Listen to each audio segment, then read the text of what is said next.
नमस्कार शेतकरी बांधवांनो, आजचा हा व्हिडिओ महाराष्ट्रातील तमाम बळीराजासाठी अत्यंत आनंदाचा आणि दिलासादायक ठरणार आहे. कारण राज्य सरकारने शेतकरी कर्जमाफीच्या संदर्भात एक खूप मोठी घोषणा करण्याची तयारी पूर्ण केली आहे.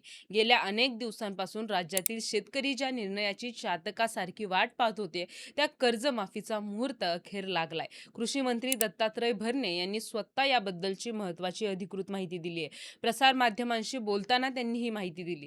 राज्य सरकारकडून येत्या 30 जूनपर्यंत राज्यातील थकीत कर्जदार शेतकऱ्यांना कर्जमाफीचा लाभ देण्याचा निर्णय घेतला जाणार असून यामुळे ग्रामीण भागातील आर्थिक चक्राला पुन्हा एकदा गती मिळण्याची शक्यता निर्माण झाली आहे. या निर्णयामुळे राज्यातील लाखो शेतकऱ्यांच्या डोक्यावर असलेलं कर्जाचं ओझं आता कमी होणार असून नवीन हंगामासाठी त्यांना पुन्हा एकदा जोमाने काम करण्याची संधी उपलब्ध होणार आहे.